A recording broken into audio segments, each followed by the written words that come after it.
Hello, Archie Dunlop here with Talking Astrology with Archie on Monday, July the 6th, 2026.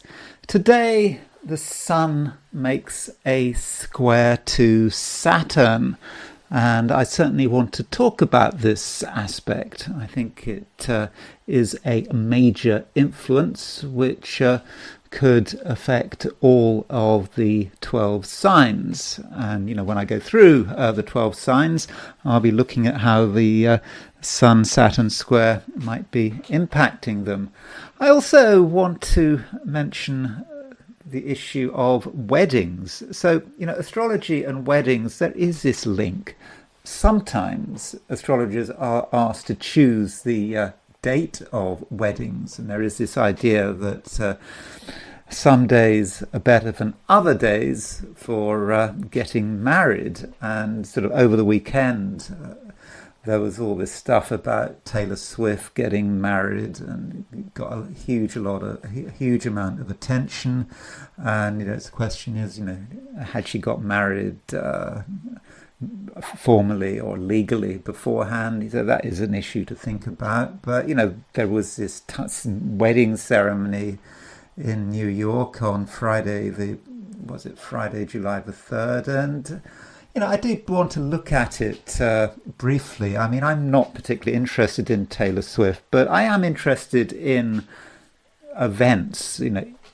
Is a particular event a good day to get married? And so I will very briefly be looking at the chart of her supposed wedding, but of course she might have got married beforehand. But I'm not going to spend long on it. And if you're not interested in Taylor Swift, I'm not interested in Taylor Swift, but the issue of weddings has come up, and so I thought I'd take the opportunity to talk about this wedding. Now let me turn to the broad astrological picture. So here is the chart for today, set for noon New York time on Monday, July the 6th, 2026. So today the moon changes sign. So the moon, it starts the day in Pisces and it ends the day in Aries. And the moon moving from Pisces to Aries, that is a big change. So you have the moon in a water sign, and it's making a trine to Mercury. Very good trine to Mercury. When you've got the moon in Pisces, trine Mercury in Cancer. Okay, it may not be particularly talkative, but it knows how to get its message across somehow.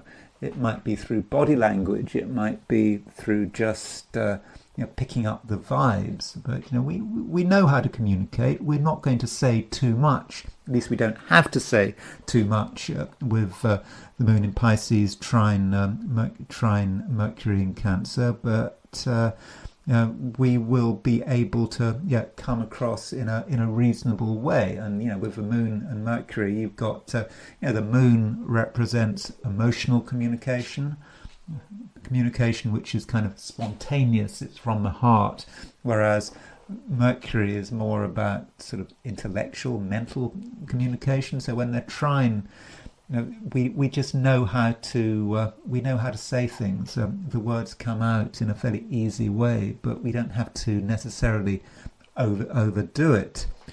And then the moon goes into Aries. So as far as when the moon goes into Aries, I make it that the moon goes into Aries London time at 4:07 in the afternoon, which is 5:07 in the afternoon if you're in most of continental Europe. So if you're in the Americas, then this morning the moon goes into Aries. Okay, there may be some parts of America where it's a bit later. I think maybe in parts of Chile or Brazil or whatever, it might be very early afternoon, around lunchtime, that the moon changes sign. And Then if you're in Australia or New Zealand, okay, it may not be until early tomorrow that the moon changes sign. But, when the moon does move into Aries, whenever that is, the first thing that happens is that the moon makes a trine to Jupiter, because Jupiter is now in Leo. And so moon in Aries trine Jupiter in Leo, that's a great aspect. It's in fire signs, and it creates some sort of dynamism, for sure. I mean, Moon and Jupiter just kind of work pretty well, and so there could be a feeling of excitement. And of course, once the Moon has made that trine to Jupiter, it moves on to make a sextile of Uranus. So the Moon is starting to pick up on the Mars-Uranus conjunction, and so that might mean that in terms of communication, so when the Moon moves from Pisces to Aries, communication perhaps becomes more dynamic, more or less subtle. It's very clear what we want to say, and we can be quite dramatic. And talking about Mars-Uranus conjunction, still there. I've been talking about this Mars-Uranus conjunction for some time, and it was exact over the weekend. But now it's still less than 2 degrees apart. So we need to continue to be careful with Mars-Uranus. It can be, as I've continuously said, quite an explosive aspect. And, if we do something dangerous, then we might have to, deal with the consequences. So then we've got the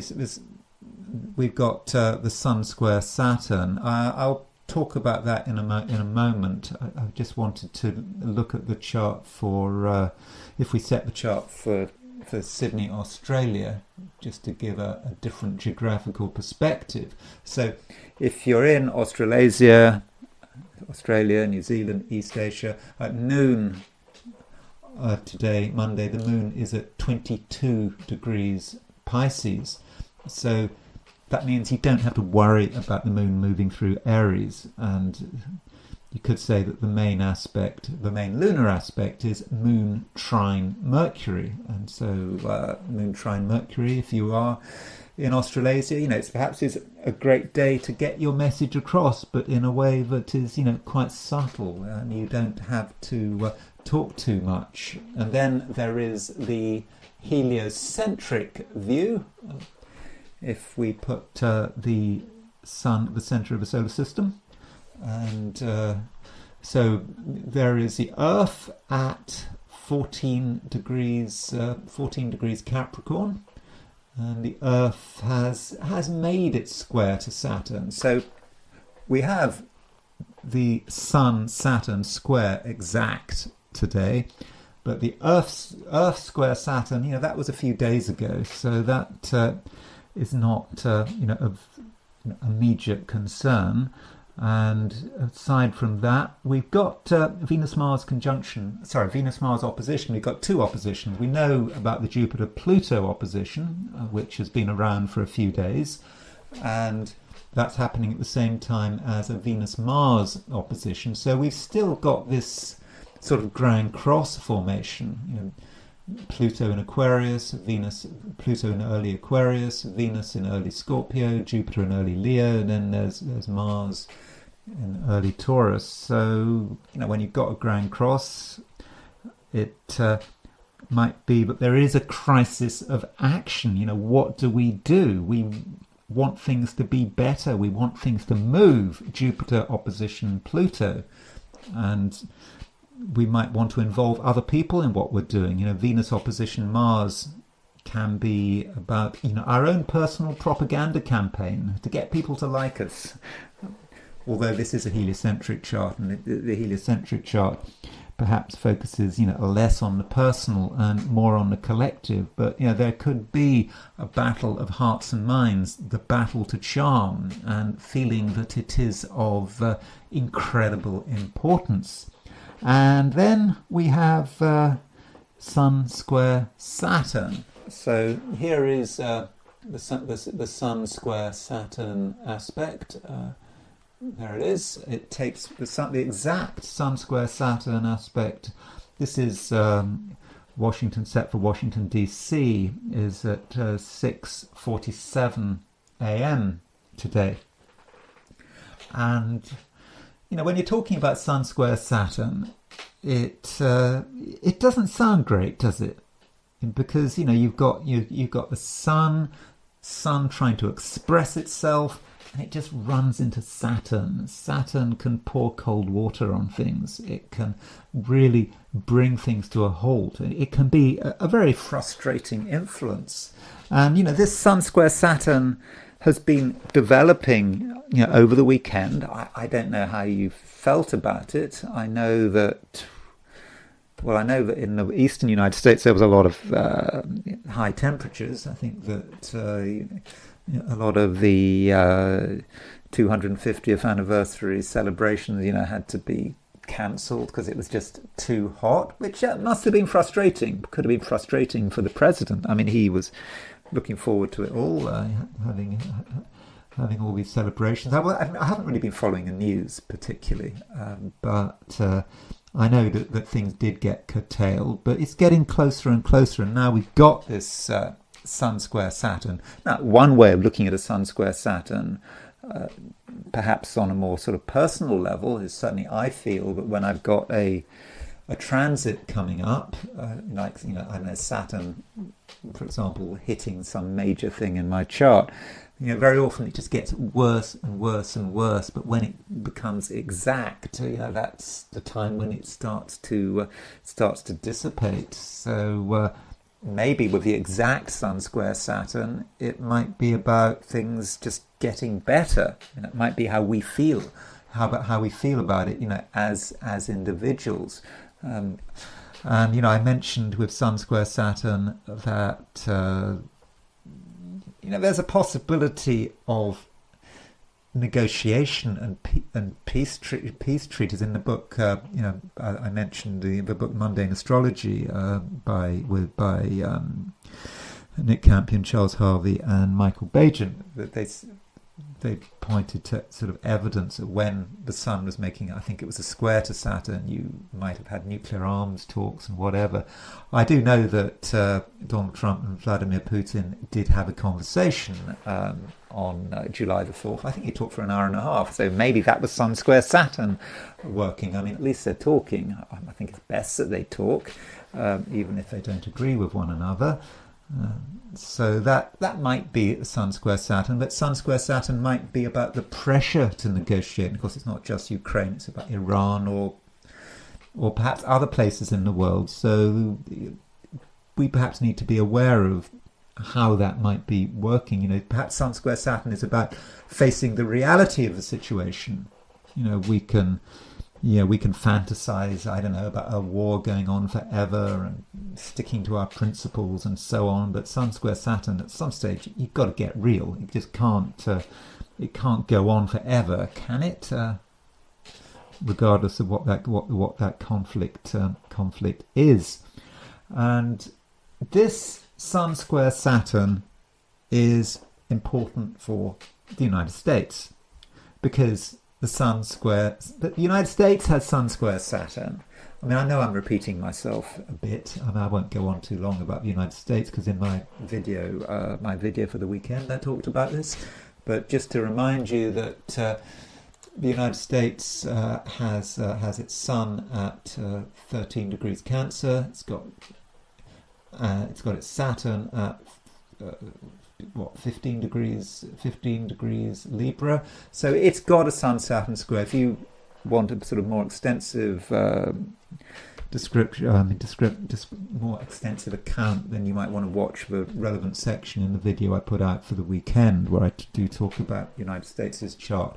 But the United States is certainly resonating to that Sun square Saturn, and the fact that right now the United States has Saturn transiting Saturn opposition its own Saturn and square its Sun, and the Sun is triggering it as well. This is a time which I think is very important for the United States.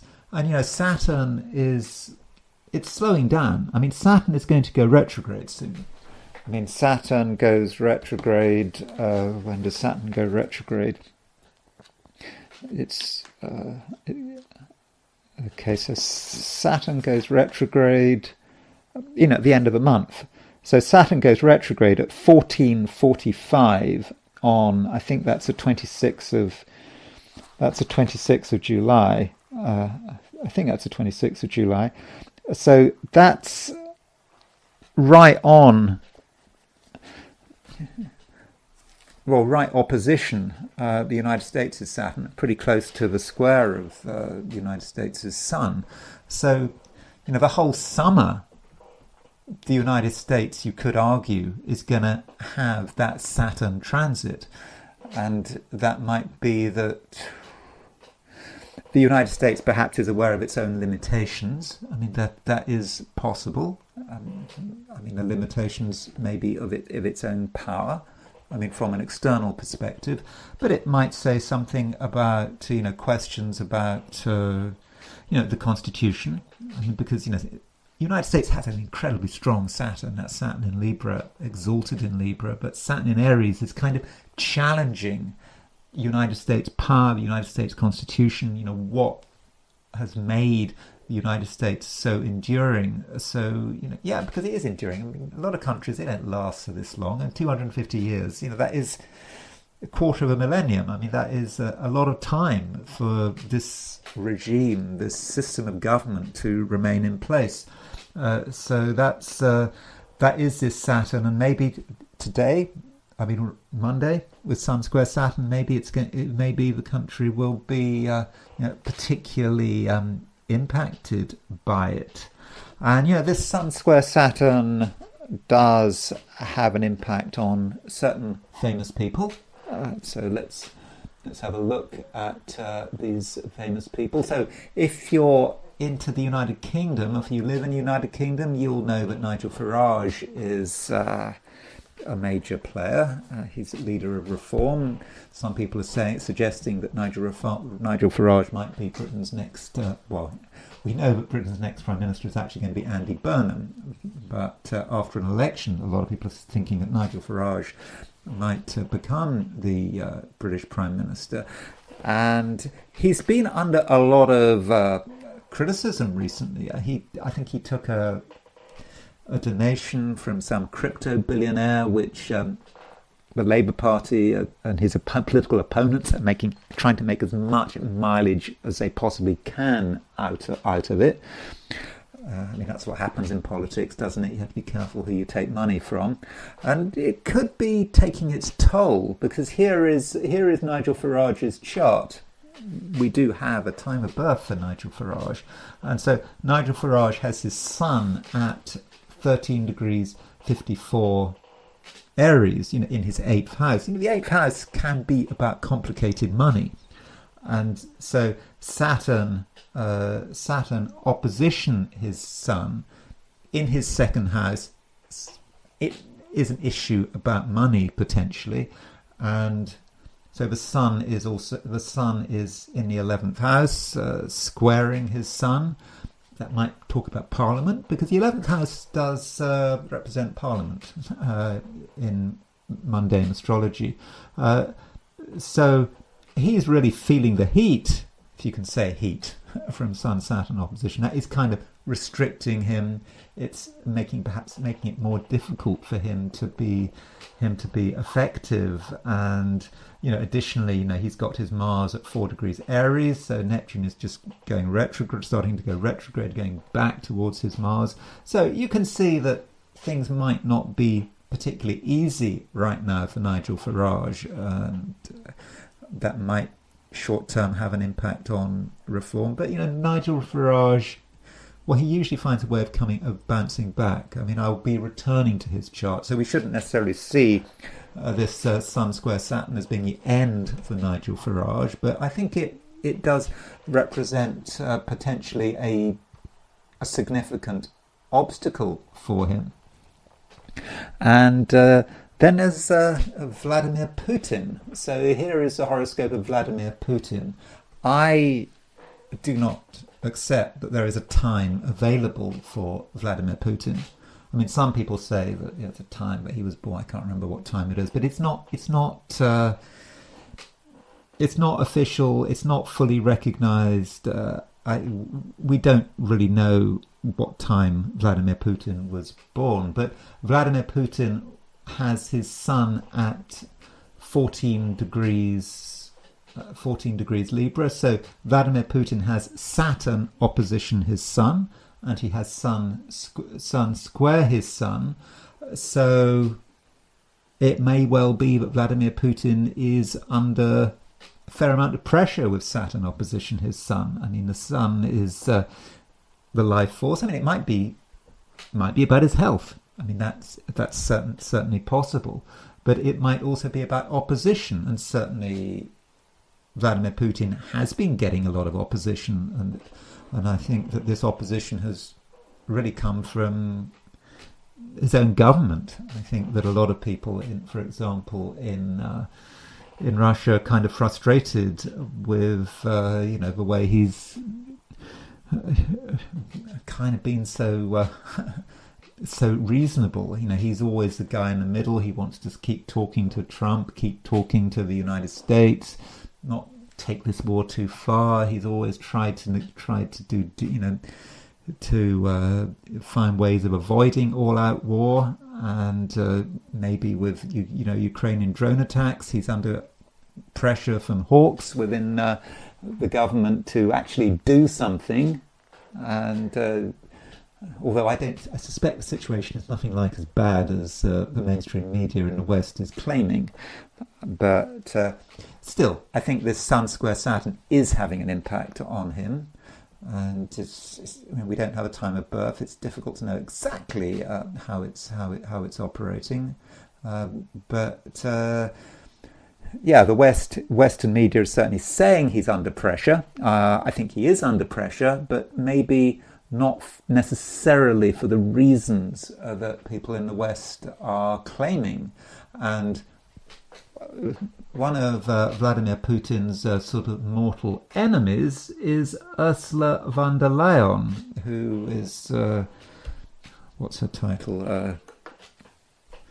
Head of the European Commission, and someone who is absolutely desperate to defeat Russia. No compromise, keep fighting, keep battling. And we don't have a time of birth for Ursula von der Leyen either, but here is her chart. So she was born on October the 8th, so they almost share a birthday. So Ursula von der Leyen has her sun at 14 degrees Libra, and in a way I can say exactly the same thing as I'm saying to Ursula von der Leyen as I was saying to Putin. Maybe she is feeling frustrated, although it is a female chart, and so in a female chart the sun may represent the men in her life, could be in her family, it could be the men she is working with, but it could be a bit frustrating for her, and so she's perhaps not too happy with the way the war is going in Russia and in Ukraine. So she might be someone to be looking out for as well. And returning to keeping on the theme of Russia and the Ukraine. If you remember from the Orange Revolution in 2004 in Ukraine, there was a woman called Yulia Tymoshenko, who was born on November the 27th. I don't really know a great deal about her. She was really in the headlines at the end of 2004. I think she became prime minister or president. I think she was prime minister in Ukraine, and she's still around on the political scene. And she has her Venus at 14 degrees Capricorn, and so that means that she's got to Monday today. She's going to have Black Moon Lilith on her Venus. She's going to have Saturn in Aries square her Venus. She's going to have Sun square her Venus. And so Venus in a female chart, I think Venus is an important planet. So maybe there are things going on in her life which we'll probably never know about, but I'm just pointing it out that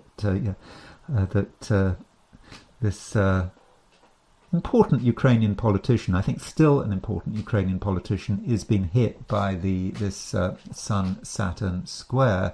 And returning to the UK, the Mayor of London, Sadiq Khan, was born on October the 8th, the same day as Ursula von der Leyen, the day after Vladimir Putin, obviously a different year. He has his sun at 14 degrees Libra, so again, an example of someone who's got Saturn opposition their sun, and the sun square sun. And finally, former Beatle Ringo Starr. So Ringo Starr he's going to have his birthday tomorrow, Tuesday. He will be 86, so a happy birthday to Ringo Starr. This does mean that he's going to have a sun square Saturn in his solar return. So he's got his sun at 14 degrees Cancer, and that means he's got solar return. Unfortunately, Saturn is square his sun, and it's kind of Saturn is on his south node. So I mean, yeah, it's going to be 86. I don't really want to speculate. But there are maybe things he has to take seriously. Maybe he has to, watch how he goes, look after his health, and so forth. So I mean, I'm just pointing it out. I don't want to read anything into that. And then I want to look at the wedding of Taylor Swift. In a way, my apologies. I'm not interested in Taylor Swift. You're probably not interested in Taylor Swift either. But it got a lot of news, and there are some issues here. Firstly, should you bother selecting a wedding using astrology? Well, I think you should. I mean, a wedding is an important event. And it is the beginning of something. It is the birth it's the birth of a relationship. Of course, relationships tend to start before the wedding itself, but you also have to think about the wedding as something public.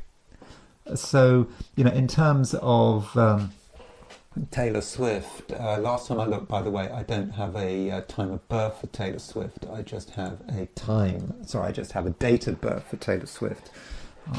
So as of yesterday, I couldn't find a time of birth for her. So there's Taylor Swift's chart. But so even if she was married some time ago, there was maybe some secret ceremony. I would argue that the wedding on July the 3rd is still relevant because it's public. It's in the sort of public awareness. It's like, for example, with the United States. The United States declared its independence on July the 4th, 1776. Now, on July the 4th, 1776, the United States was, as far as I know, was completely under British control. There was no independent country. The United States didn't really get its freedom until, 1783? But still, it's regarded as a beginning. It's like also with Ireland and the Easter Rising. So the Easter Rising was where you had this relatively small uprising against British rule in 1916. But it took years before Ireland became an independent country. Nonetheless, that uprising was important, and I think we can take the uprising chart as a horoscope for Ireland, and it's the public nature of it, like with France, like the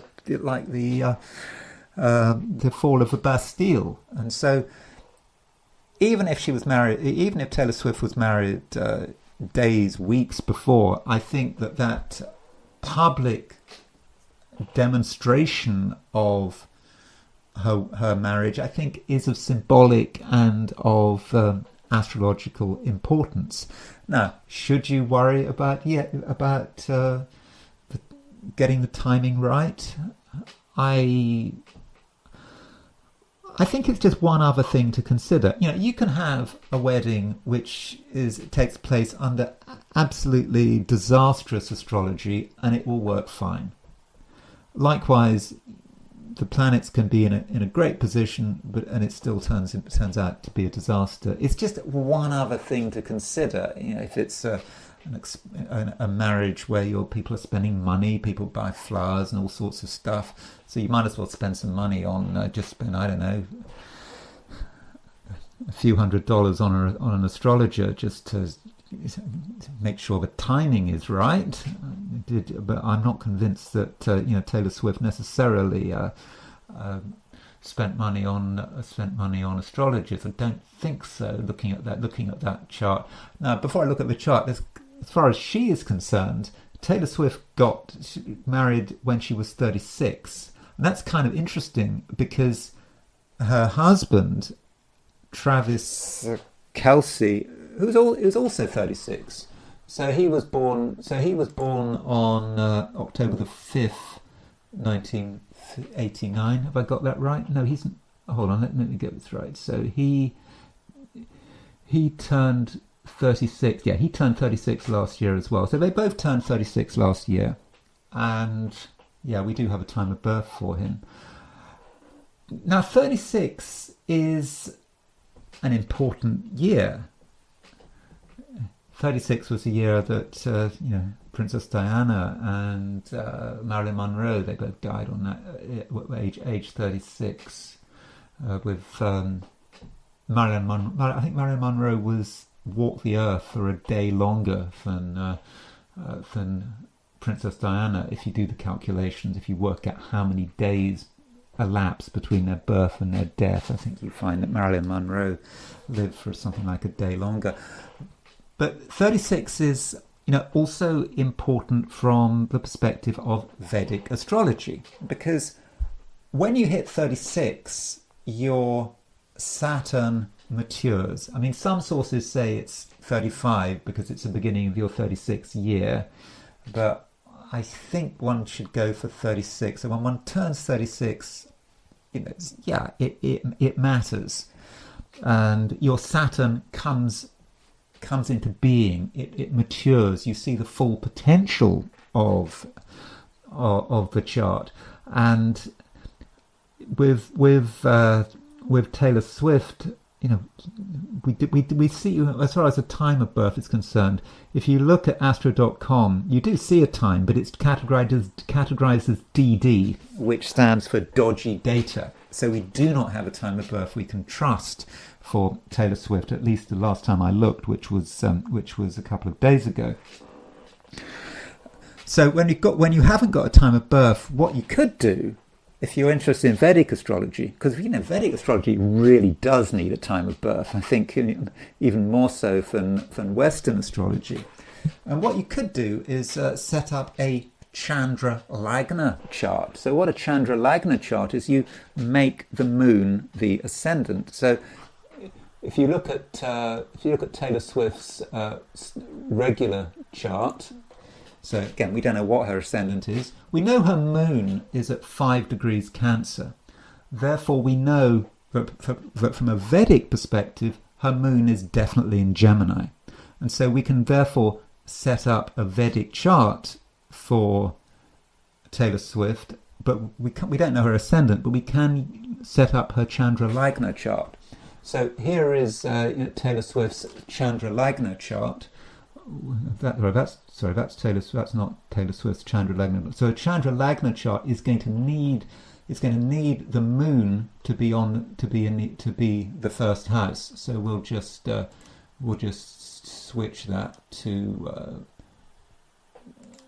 we'll switch this to put the moon on the. There you go. So we make Gemini the first house, and her Saturn, which is in Capricorn in her Western chart, goes back into Sagittarius. So she has got Saturn in Sagittarius, Moon in Gemini in her Vedic chart. And so if we put the Moon on the first house cusp, then we have Saturn in the 7th. So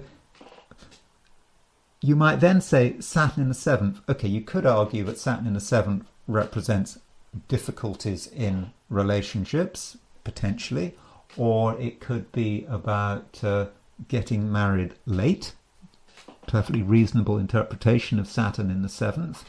And so it's kind of interesting that her Saturn matured in December December of last year. And so in this, if you take 36 years old as the date of maturity, and she's got Saturn in the 7th, she's got Moon opposition Saturn, and that is when she gets married. So that kind of makes perfect sense. And I mean, I'm not going to do lots of synastry between her and Travis Kelce. I just want to look at the chart that was chosen for the public demonstration of marriage. Maybe she was married days earlier, as I've just said, or weeks earlier, but the chart that is given, it seemed to be something like 5:30 in the afternoon on July the 3rd. I'm not going to read too much into the precise ascendant, because at the moment, maybe you know exactly what time she was born, but at the moment, we don't know really. So this is set for 5:30 in New York. So the question is this a good time to get married? Now, she's getting married on a Friday. It is customary for people to get married on Saturdays, and this is kind of strange. Why do people get married on Saturdays? Okay, it might be convenient because it's a weekend, but Saturday is a day ruled by Saturn. And okay, you could say marriages are Saturnine things because they formalize things, tying the knot. That kind of sounds quite Saturnine. So yeah, maybe that's why people get married on Saturdays. But Saturn is a malefic. Surely it's better to get married on a Friday, which is ruled by Venus. Venus, a planet of love, a planet of relationships. So getting married on a Friday seems to be a sensible thing to do, all things being equal. But you can't just judge a wedding on the basis of what day of a week you're born. I think it's slightly more involved than that. And I think that there is some evidence that this was not chosen by an astrologer. For a start, she got married around the time of a Mars-Uranus conjunction. Is that really sensible? To get married the day before the exact Mars-Uranus conjunction? I don't think so. I mean, Mars-Uranus conjunctions, I mean, they may be fun, they may be exciting, but there's a lot of drama to them. There's a lot of upset arguments. There's a lot of willfulness to a Mars-Uranus conjunction. So I'm not convinced that was a particularly good idea. Plus the fact that we have the moon at 25 degrees Aquarius. So the moon is separating from an opposition of Venus. Now, maybe that moon opposition, the moon separating from an opposition of Venus, the last aspect was with Venus. Maybe that is just telling us, this suggestion that she already got married, perhaps legally, maybe a couple of days before. I don't know. It's a possibility, and maybe that's what the moon opposition Venus is telling us. But the moon is void of course. The moon is going nowhere. Now, at worst, you could say that means that the marriage is going nowhere. She publicly declared her wedding, this extravagant wedding, high profile, loads of media attention, celebrities, everything else, and yet the moon is void. And so, where is it going? Now, that might say something about that might say something about the event itself. So if you have an event where the moon is void, it might feel it's just something missing. It wasn't really going anywhere. You'd have to ask someone who attended the wedding whether they felt that it had a void feel to it, that it just wasn't going anywhere. So it could be the day itself, but it could say something about the marriage itself. But then, on the other hand, the moon is void, of course, frequently, and people get married with the moon void, of course, all the time, and nothing bad happens. Maybe there's an advantage in getting married with when the moon is void, because nothing's going to happen, nothing bad's going to happen, nothing good's going to happen. You just want to have a safe life, have a safe marriage. Maybe it's okay to have a void moon. But there's also the question of Sun square Saturn. So the Sun was exactly square Saturn today, Monday, and so she and Travis Kelce got married with the Sun applying to a square of Saturn. I mean, is that such a good idea? I mean, that kind of makes the marriage turns it into something of a straitjacket, doesn't it? I mean, if it seems that the thing becomes rather painful. It might sort of be restricting all parties, and so that's not necessarily great.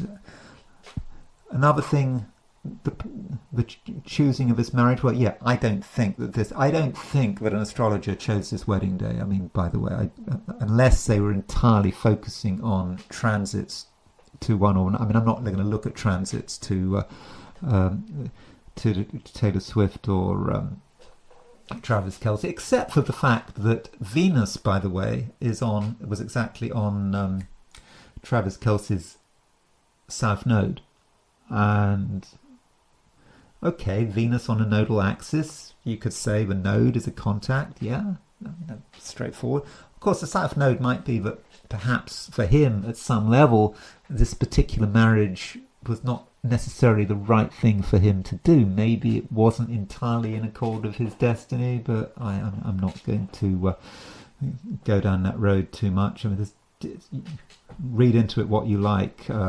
Venus conjunct his south node. I mean, by the way, here's his south node at 24 degrees Leo. So he had Moon on his north node, Venus on his south node. Okay, you could say Moon is on the north node. Oh, it's the right thing to do. But Venus on the south node, maybe not. I don't know. What do you think?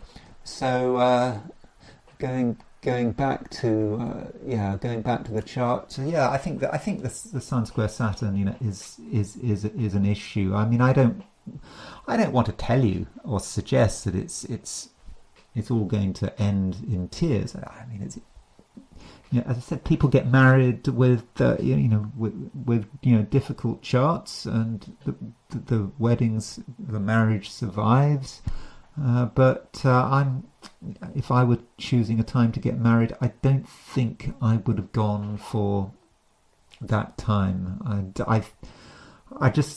I just wouldn't be too comfortable with the moon being void. I wouldn't be comfortable with Mars conjunct Uranus, very closely applying to a conjunction of Uranus, and I would not be happy with the Sun making a square to Saturn. Anyway, that's it with Taylor Swift, and now I want to turn to the 12 signs.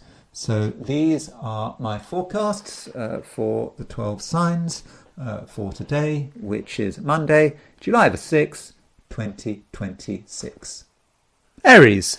It's a day when you can probably choose what to concentrate on. If you want to have a serious day, you can certainly have that kind of day. After all, there is a square aspect between the Sun and Saturn. So, Saturn moving through your sign, Sun moving through Cancer, they're making this square, and this aspect can, really emphasize your seriousness. You are not someone to mess with. You have a clear idea about the way things should and should not be done. And if you want to be the one who is in control, then feel free. It can be that kind of day. And additionally, we've got the moon moving into your sign, and with the moon moving into your sign, moving into Aries, that kind of gives you added strength. You know how to assert yourself.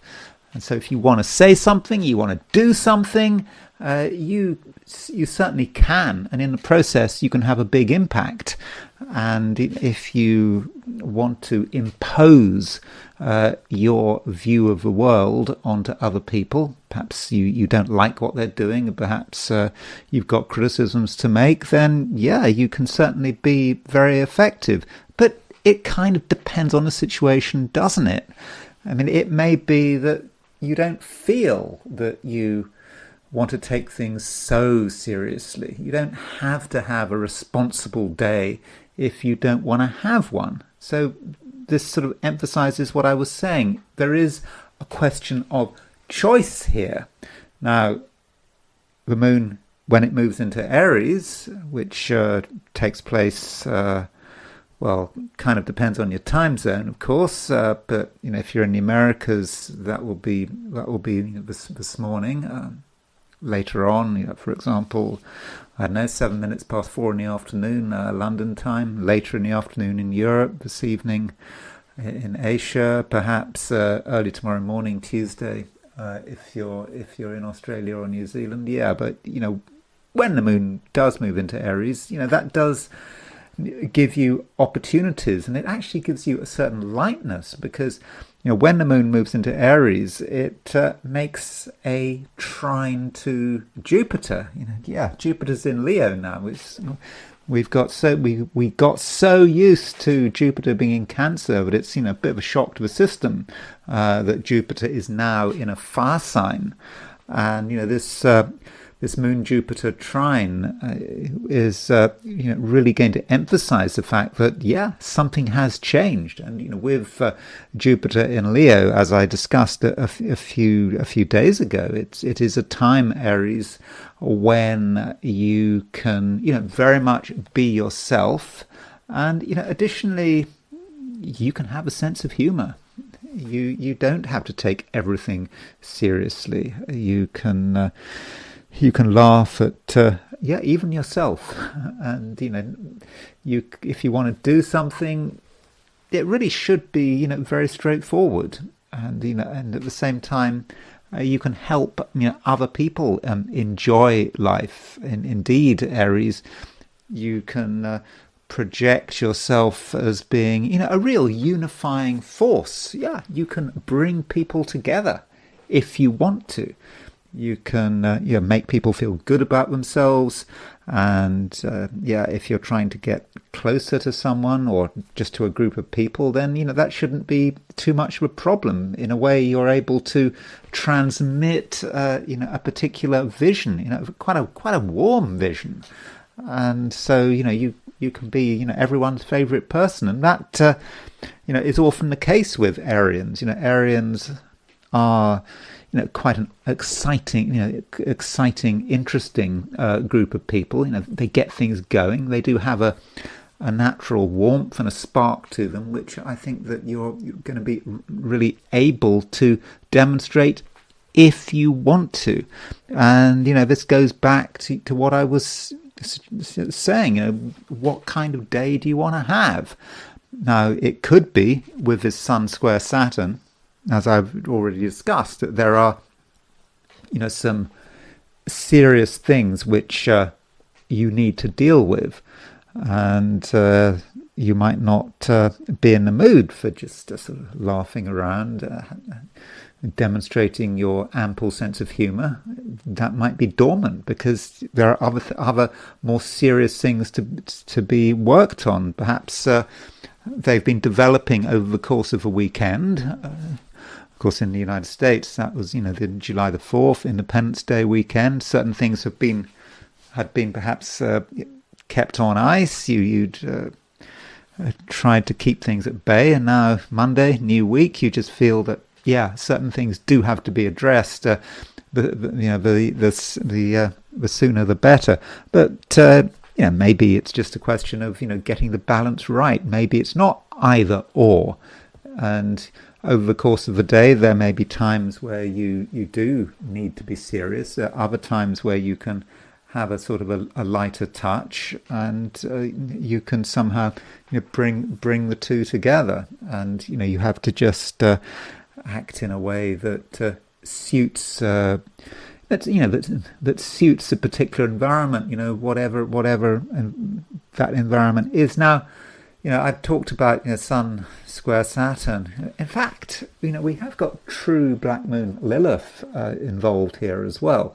So, True Black Moon Lilith is in Capricorn. It's opposition to Sun. Saturn is on the T.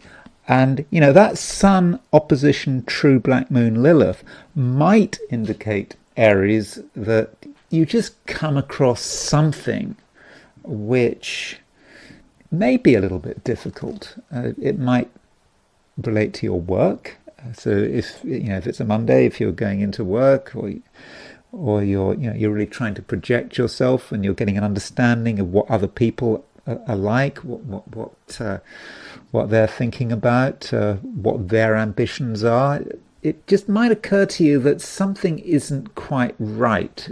Your intuition tells you that maybe just someone out there, or maybe it's an organization, there's something maybe a little sort of morally dubious going on, something unethical, something you don't like the sound of. And if you don't like the sound of something, you can then fall back onto that Sun square Saturn. I've already mentioned that is about responsibility, and Saturn in Aries might represent the resolution.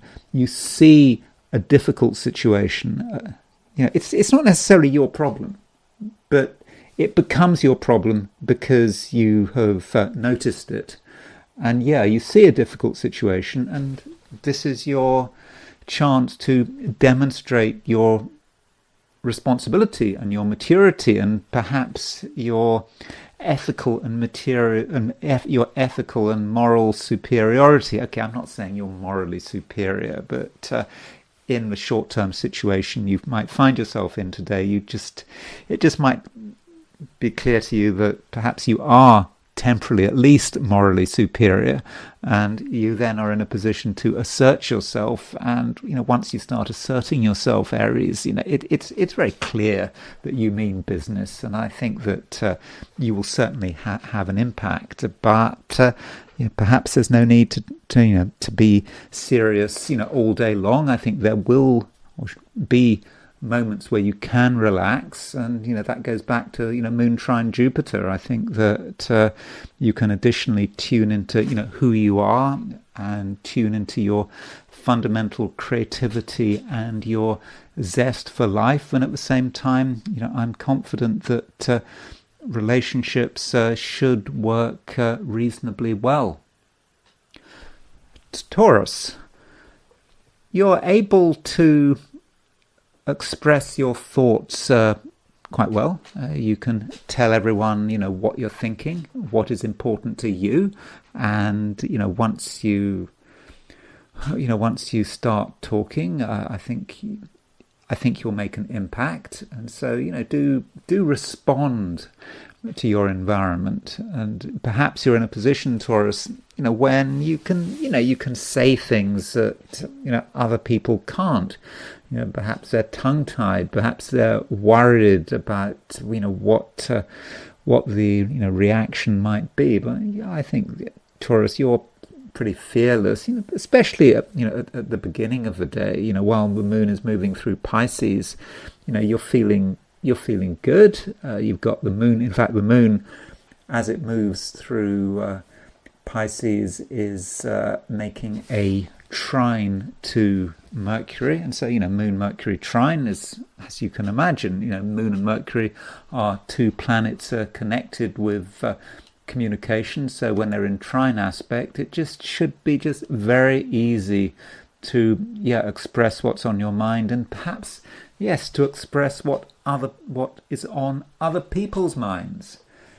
They might be afraid. They might not feel that they've got the freedom to talk, but you therefore, Taurus, can perhaps be the mouthpiece for everyone else, and you can do it in a way that is quite down to earth.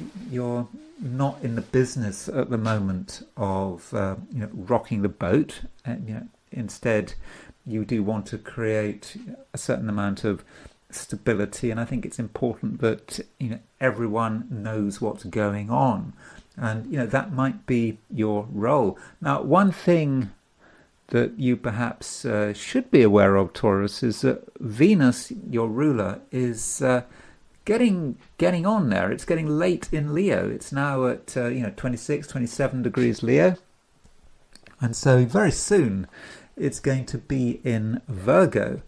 And I think Venus moving into Virgo, okay, it's a bit of a mixed blessing.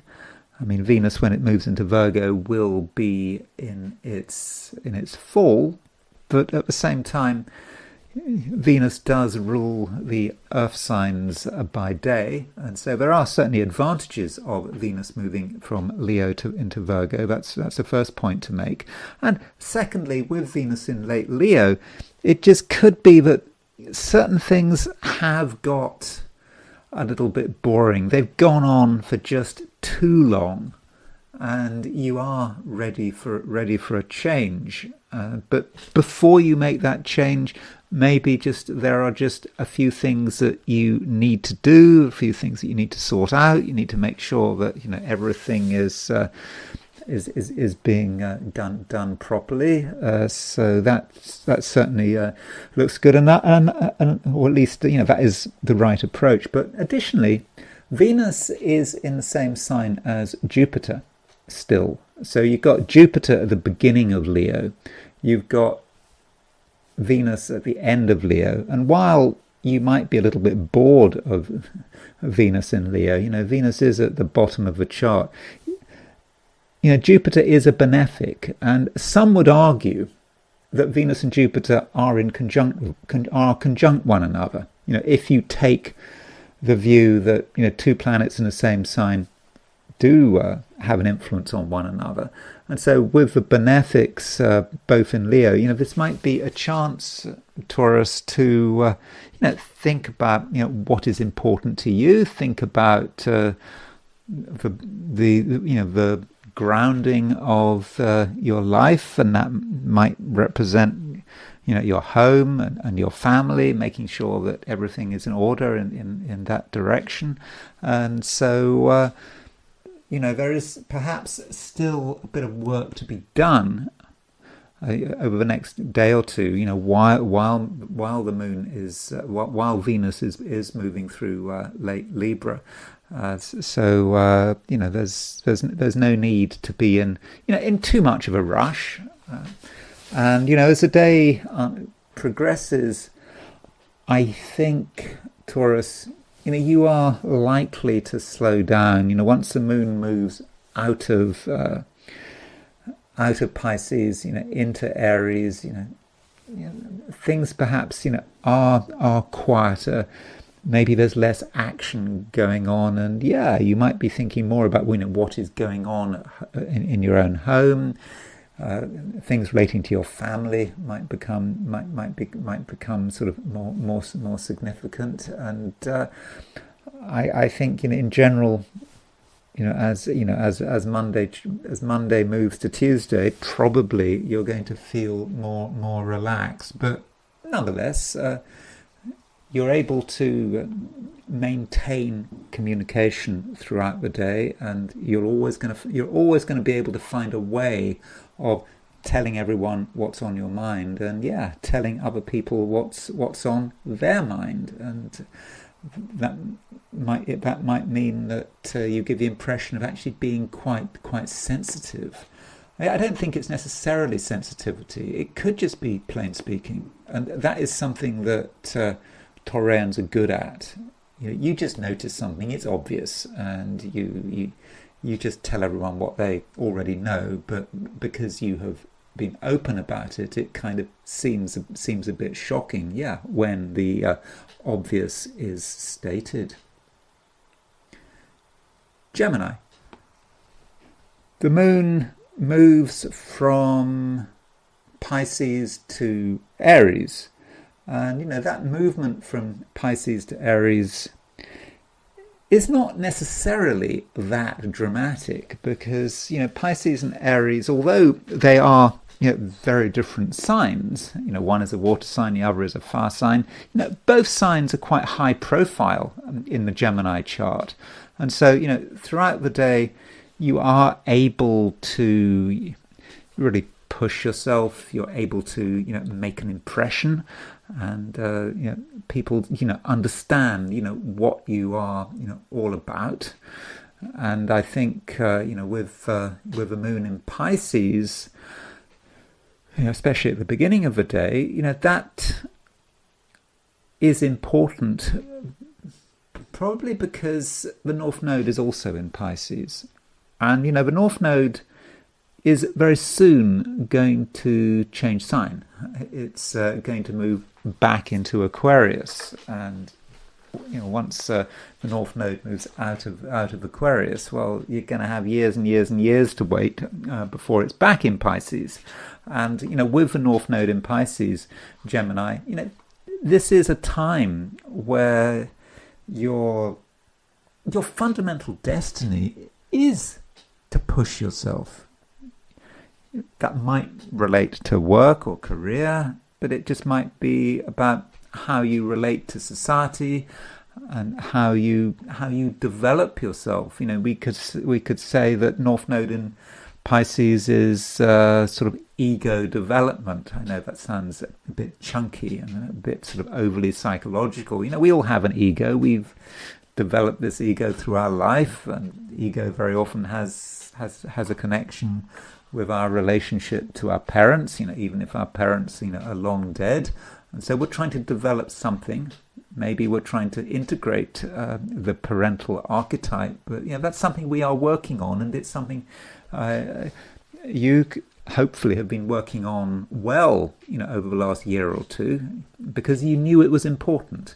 And, with the moon and the North Node both in Pisces, I think for the last time, because the next time the moon is in Pisces, if we look at the ephemeris, so if we look at the ephemeris, the next time the moon is in Pisces is going to be it's going to be sort of looks like beginning of August, and by that time the North Node will be edging into Aquarius, at least the true North Node. I wasn't really looking at the mean node, but I don't really use the mean node. And so, do avail yourself of this opportunity, particularly at the beginning of the day. It really is a time to, to really think about, what is important to you. And then, the moon moving out of Pisces into Aries, it's not such a bad thing. A moon moving into Aries. Aries is a sign which relates very well to Gemini. And so, when the moon moves into Aries, you might feel a bit less urgency. There's not so much that necessarily has to be done, and I think that with the moon in Aries, you're going to be perhaps relatively sociable. You're going to be in the mood for mixing with other people, if possible. Of course, that kind of depends on your situation. But if you are able to interact with other people, I think that you will, do a good job. I mean, not just today, but tomorrow as well. And of course, we have got Moon trine Jupiter, because the Moon in Aries will make a trine to Jupiter in Leo. And so that aspect is going to give you, I think, quite a lot of energy and fire. I mean, this, you've got Moon in a fire sign, Jupiter in a fire sign.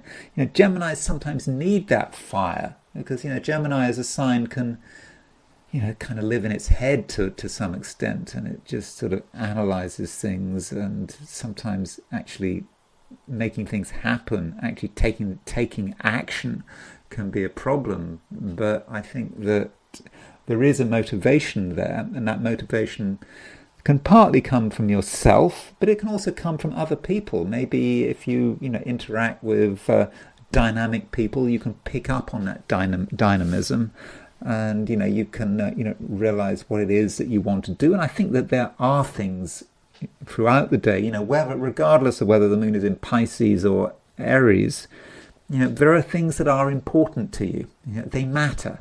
And you're not going to just, let go of them. Of course, that can be a Gemini problem. You get really, really excited about something. You think this is really important. You've discovered it. And then Gemini gets distracted and you just forget about it for a week or 2 weeks. And by the time you remember it again, it's too late. But I don't think that's a problem right now. I think you're able to hang on to things and realize their importance and understand that you have to see them through. And so Gemini, I think you should not underestimate your own power. It is very real, and of course it's going to be boosted by the fact that Mars and Uranus are still making that conjunction. I mean, Mars and Uranus, they are less than 2 degrees apart.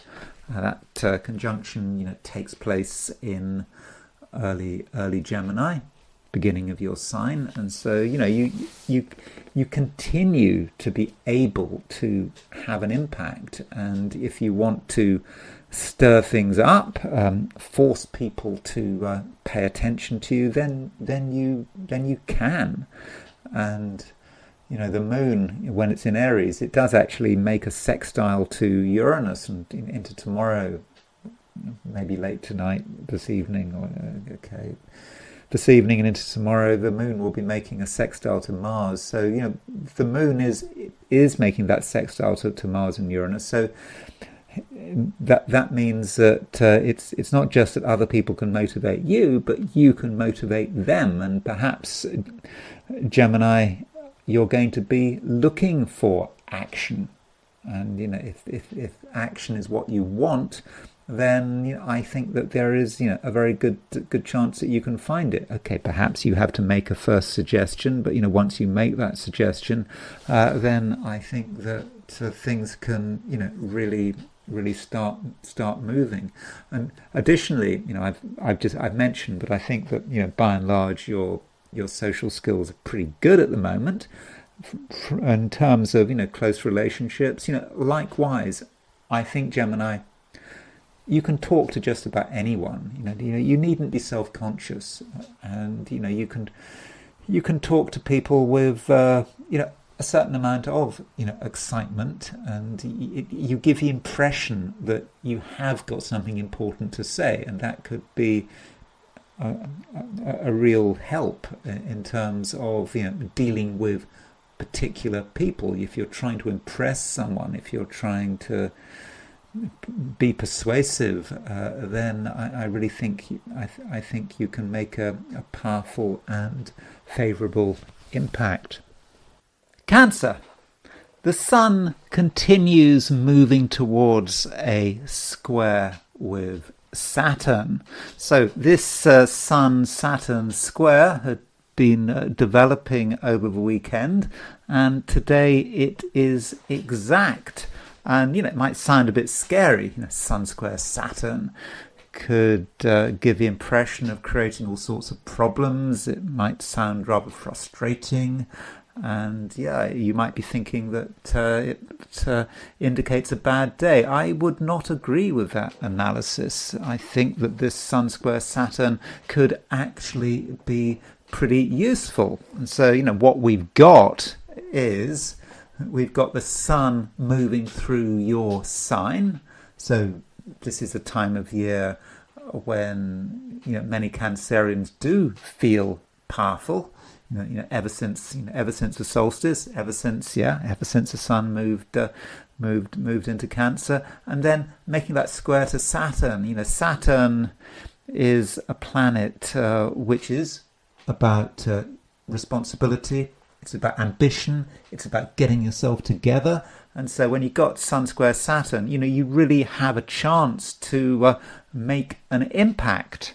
So if you are planning on having a useful day, when you really want to be disciplined and be focused, then I think you should find that it really does work for you. And it might be the case that the more hard-working you are, the more this Sun square Saturn starts to work for you. I'm not saying that it's a light aspect. It's certainly not easy going, but it really does allow you to get things together. And also Saturn moving through Aries. So Saturn's been moving through Aries since the middle of February.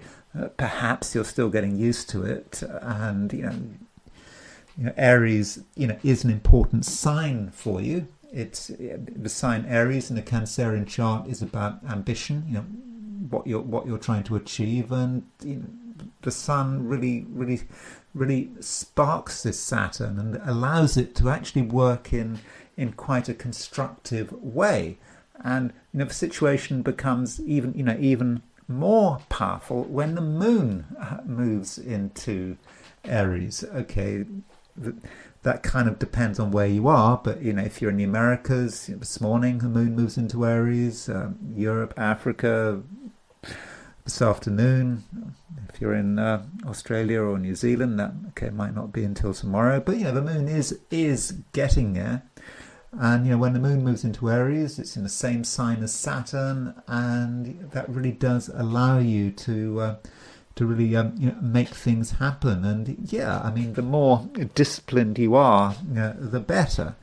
Now, if you don't like the sound of that, you wanted things to be more relaxing and easygoing, it might be best, Cancer, if you focus on the beginning of the day, when the Moon is in Pisces. If there are things you want to do that's kind of more fun, more relaxing, perhaps you should do them early. Okay, it's not so bad if you're in Australia or New Zealand, because if you're in Australia or New Zealand, the Moon is going to be in Pisces pretty much throughout the day. But overall, there just is this transition as the Moon does move out from Pisces into Aries, of things becoming more focused, and you having a chance to get yourself together and to really have quite a powerful impact. Don't be worried by all this talk of Sun square Saturn, feeling that you can't get things done, that there might be sort of major frustrations. No, I don't think it's like that. And if anything does seem to be in your way, Cancer, then I'm really confident that you're going to be able to really sort of move forward with things and really start to have an impact.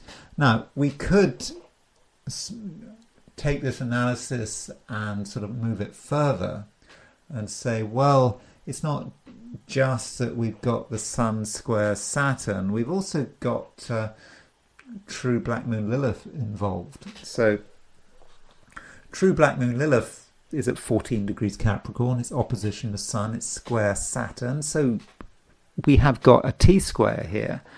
And True Black Moon Lilith in your opposite sign might be about other people's behaviour, what other people are doing, what other people are thinking and planning.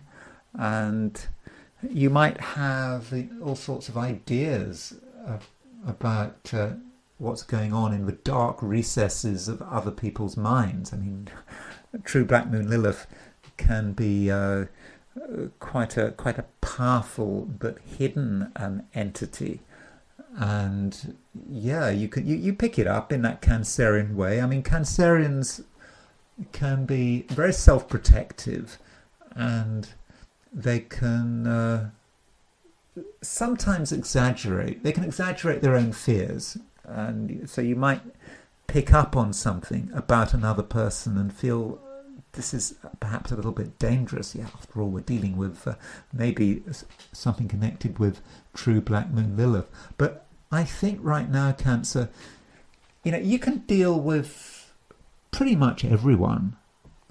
And it just requires what I was saying at the beginning. It requires you to just be quite firm, no nonsense, to be quite tough. I think you can be tough, and in a way, Cancer, you can create order. And so don't worry too much about what another person might be planning. I mean, there's a lot of possibilities there, what kind of motivations another person might have. Because Cancer, if you make your opinions clear right from the beginning, if you establish, for example, the boundaries right at the beginning, wherever you are, then I think that those boundaries, will be respected. And I think however chaotic things might be, however dangerous other people might be, I think that you can create real order. And I think if you want to be in control, you can be in control. And I think your power, will get stronger as the day goes on. Leo. The sun is, of course, your ruler, and we need to spend some time looking at what the sun is doing. I mean, that's what happens when I do a horoscope for Leo. I do spend some time thinking about the general state of the sun and how it changes from day to day.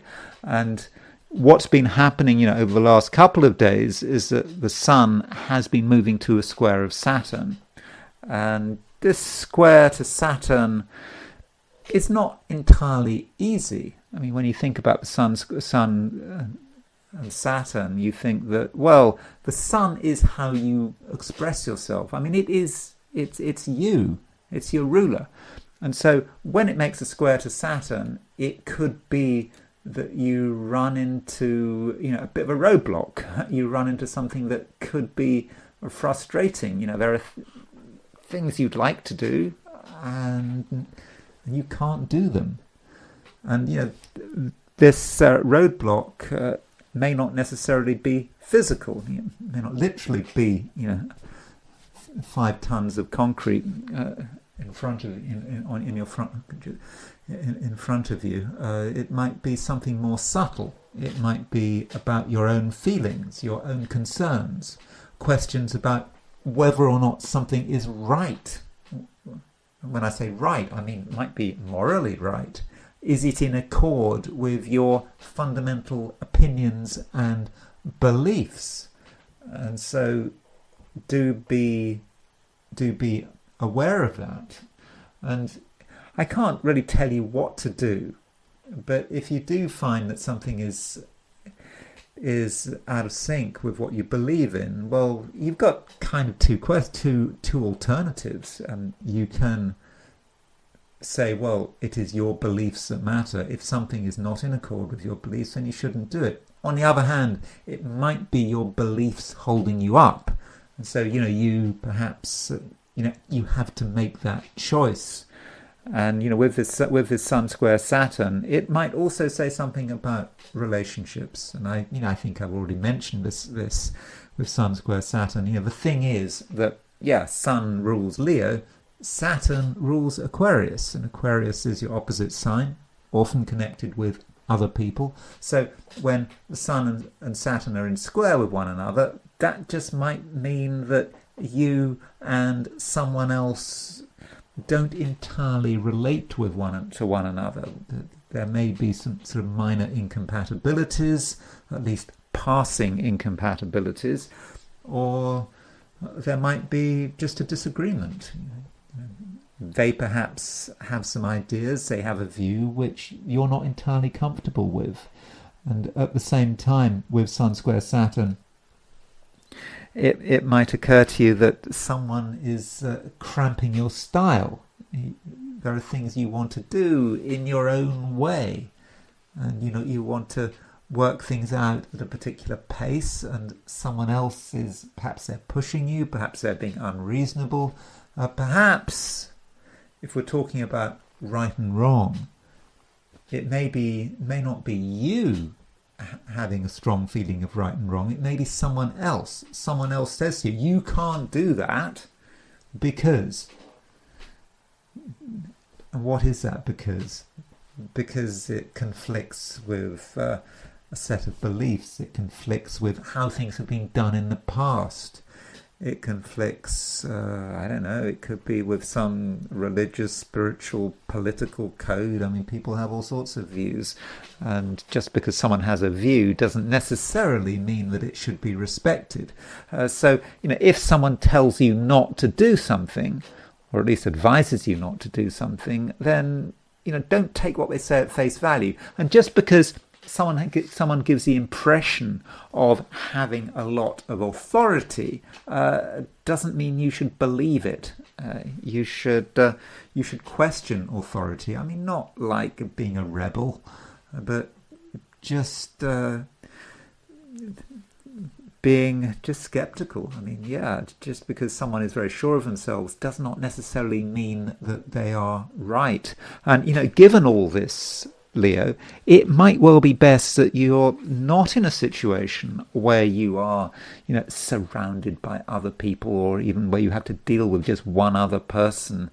There's a time to be close to someone, and there's a time to be doing things, on your own, in your own way. And you could say that a bit of distance right now, Leo, might actually be a very good thing. Virgo, the Mars-Uranus conjunction that I have been talking about recently, it's still there. It hasn't gone away. I mean, Mars and Uranus are less than 2 degrees away from each other, and as I've been saying, this Mars-Uranus conjunction is important to you. It says something about where you are going, how you perceive the future, and it might be, Virgo, that you feel that just something has to be done, something has to move. You're just feeling a little bit impatient, and so if you want action, then perhaps you should take action. And okay, maybe over the last couple of days you thought you were going to do something and you just didn't quite have the opportunity, but now you feel that the time has arrived, and you want to do something. Maybe it's maybe because it's a Monday, maybe over the weekend, particularly in the United States, July the 4th, 250th anniversary, all that kind of thing. There were just a lot of distractions, but now it's the beginning of a new week. Virgo, you might feel that you really want to have an impact. And I really do think that you can have an impact, and it's important that you don't have any self-doubt, especially when it comes to dealing with other people. I mean, I think that this is a time of year when Virgos tend to be quite sociable, and you want to know what people are doing, even though Mercury is retrograde. Still you're curious. But something might nonetheless be holding you back, because we have this square aspect between the Sun and Saturn. Now, that Saturn might represent your own fears, or it could be about you, Virgo, making things more complicated than they actually are. In fact, you might make people more complicated than they actually are. And, the reality is that, everyone wants a simple life, and people are not that complicated, and if you are reasonably pleasant to them, then they're probably going to be pleasant back. So don't make things too serious. It doesn't have to be like that. And I think that if you make an effort to socialize, I think that you can be quietly successful, and at the same time, Virgo, you will have a strong sense of who you are and what is important to you. And once you've made a decision that something matters and that you want to give it everything, then I think that you will be successful. I think that you will get your message across, even though Mercury is retrograde. I know that Mercury is retrograde, and you might think that everything has to come to a halt while Mercury is going retrograde, which of course takes us through until, when is it? July the 23rd, is that right? Something like that, but when Mercury goes direct. And so, you might want to write everything off for the next couple of weeks, but it's not like that. And I think that, at the moment, you have a clear sense of what's important to you. And I think that you're able to articulate this as well. I think that people will understand. And so if you explain your view, explain why you want to get your way, then I think that in most cases you should get a reasonable response. I think that people will understand. Of course, if you don't explain, if you say nothing, if you keep everything to yourself, then there might be a lack of understanding. But as soon as you open up with other people, as soon as you lose some of your fears, you might worry, well, if you were to be open, what would happen? But if you just are open and honest, Virgo, then I think that you will get a good response. I mean, in the process, you have got to make some effort to be accommodating, but I don't think that you have to be too accommodating. I think that you stick to what's important to you, and everything else should just follow through in a relatively harmonious way. Libra. There is emphasis on the cardinal signs. When I say the cardinal signs, of course, the cardinal signs are Aries, Libra, Cancer, Capricorn, and when I say the cardinal signs and emphasis, I mean, what I'm thinking of particularly is a square aspect between the Sun and Saturn. I mean, the Sun-Saturn square is really the headline aspect of this video. We've got, the Sun in Cancer, square Saturn. And, this Sun square Saturn could potentially be quite frustrating. You've got the Sun in Cancer.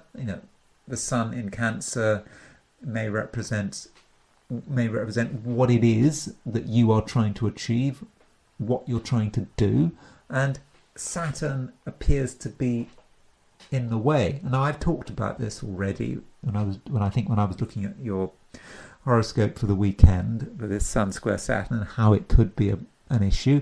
And today, Monday, the Sun square Saturn is exact, and it just it could be, at least on the surface, that someone is just holding you up. You were assuming that things would work in a particular way, and someone's personality is perhaps it's strong, and through an effort of their will, they can create a situation where it all gravitates around them, and it might be difficult for you to have your say. And we then should be thinking perhaps about really what it means for Saturn to be in Aries, because this is going to happen again and again while Saturn is in Aries, and Saturn stays in Aries until 2028, and so we don't want to have to constantly repeat ourselves, and so we have to think, what might that Saturn in Aries be about, and how should you use it? And Libra, as I think I was trying to explain when I was doing your weekend horoscope, it's really kind of up to you how you see the symbolism. Now, you might see Saturn as being an external entity, a person, an institution, something that might actually be a figment of your imagination. You just perhaps believe that there are forces out there that are just trying to slow you down. I mean, you might even drift into the realms of conspiracy theory, but probably not. But maybe Saturn is you, and that's perhaps how you should perceive Saturn. I mean, Saturn is a part of you. Saturn as a planet is exalted in Libra, your sign, And so there is a link between Saturn and you. And so if you feel that things are coming to a halt, that really there's nothing that can be done, ask yourself, what exactly are you doing? How might you be fueling the situation? Now, it could just be something you're saying. You're telling yourself a story. You're telling everyone a story that something can't be done. But it might be a situation that you in some way have created, that you had this idea that someone was going to behave in a particular way, and now you're perhaps making them behave in a particular way. And yeah, it just feels that things are stuck. But maybe at some level you'd like things to be stuck. It makes things easier. It means that you don't have to worry about anything that is new. You don't have to step into the future. You can just remain in the past. So that is certainly a possibility. And so before you blame anyone, or you tell yourself that this is a situation that is just unavoidable, there's nothing that you can be done, just ask yourself how you might want things to develop. And perhaps interrogate your own unconscious at an unconscious level. Yeah, you might want things to just stay as they are, and it's possible that you are afraid of something. This Sun square Saturn is tied up with True Black Moon Lilith. I emphasize true. I mean I don't really keep track of mean Black Moon Lilith, because I think that I don't see the point of mean Black Moon Lilith, and so I don't know where that is, but I know where True Black Moon Lilith is, and that's at 14.7 Capricorn, and so it's opposition the Sun, and it is square Saturn, and so this True Black Moon Lilith may just represent something at quite a deep level, which you might be concerned about, and at the same time you kind of want things to stay the same. You feel that you don't want to stir things up too much, and perhaps the past is holding you up, and perhaps fears from the past are holding you up. Okay, sorry to be a bit psychological, but this Sun opposition True Black Moon Lilith square Saturn, it does seem relevant to you. And if you are not achieving your potential, then perhaps you need to ask yourself, what's going on? What is it all about? And in fact, you have a lot more choice and a lot more freedom than you realize. And if other people are a problem, or at least appear to be a problem, then I do think you can do something about it. You can make an effort to understand people. You can understand why they're doing what they're doing, or indeed why they're not doing what they're doing. If you understand your own fears, perhaps you can also understand other people's fears as well. And at the same time, Libra, your ability to communicate is actually pretty good, and you have the opportunity to say things which really make good sense to everyone. And if you're able to make good sense to everyone, then that does really put you in a good position, and it might be the case in the end that through your communication skills, you can actually come over as someone who can be trusted. And if people trust you, then after that, things really start happening. And so it needn't be a bad day. In fact, it can be a pretty good day. But you just have to be aware that from a psychological point of view, it might be rather complex. Scorpio. Mars is still making a conjunction to Uranus, still there. I don't want to say too much about this conjunction between Mars and Uranus, because I've been talking about it sort of ad nauseum, so you're probably bored of Mars conjunct Uranus. It's not as strong as it used to be, but it can still be an irritation. You want action. You want action done at a particular way, in a particular time frame, and you could feel on edge a little with this Mars conjunct Uranus, and there are some things that you're perhaps keeping to yourself. Perhaps you're keeping your impatience to yourself, and as we get a new week, perhaps you have to tell everyone what's on your mind. So if you want action with this Mars conjunct Uranus, maybe you need to be clear about it. Explain how you would like things to unfold, and I think that your honesty could be quite useful, and you can encourage people to cooperate. And additionally, don't underestimate your ability to create surprises, to at the same time be quite forceful. So if you want action, Scorpio, then I think that you can create action, and I think that you, in your own way, could actually come over as being quite an exciting person, but also someone who doesn't miss anything. I think right now, Scorpio, actually your sense of detail is pretty good. You see how things are connected, and you know that you have to move slowly and methodically forward. You don't want to rush ahead of yourself. You want to make sure that at every step things are connected, that every task has been done. And so by following a process, then you really do start to make really good progress. And we have the moon moving into Aries, where it makes a trine to Jupiter.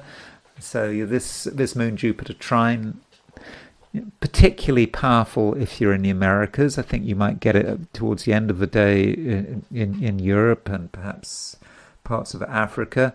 But moon trine Jupiter, it allows you to get yourself together, and it allows you to create a situation where you can really be pretty successful. And you're successful because you understand what details matter.